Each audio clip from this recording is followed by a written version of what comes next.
In today's video, I'm going to teach you how to hide templates in Gohighlevel. This is a simple process, but it's important to make sure you're in the correct account level before you begin, because template visibility settings are managed from the agency side. To get started, head over to Gohighlevel and sign into your account. Make sure you log in as an agency admin, since this setting typically won't be available if you're using a lower permission user role. If you don't see the options mentioned in this walkthrough, the first thing to check is whether you're logged into the right account with the right permissions. Once you're inside the platform, look over to the left-hand side of the screen. This is where the main navigation menu is located, and it gives you access to the different tools and settings available in your agency dashboard.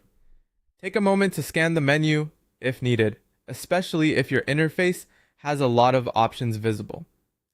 From there, navigate to the template library. This is the section where your available templates are organized and managed. If you're working with multiple templates across different services or client setups, this library helps keep everything in one place. Go ahead and click on Template Library to open it. After that, you'll be taken into the area where your templates are listed. Depending on how many templates you have, you may see several options displayed on the screen.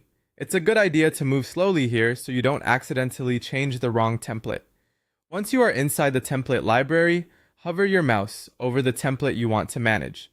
In many cases, extra controls or actions will appear when you hover over a specific template. This is a common interface pattern in Gohighlevel, so if you don't immediately see the option you need, try placing your cursor directly over the template card or row. When the available actions appear, click on Hide. If you want to hide that template, this will remove it from normal visibility, helping you keep your template library cleaner and more organized. This can be especially useful if you have older templates, duplicates, or items you don't want active users selecting. And that's it. Once you click Hide, the template will be hidden based on that setting. If you're organizing your account, this is a quick way to reduce clutter and make template management easier. Thanks for watching, and I'll see you in the next video.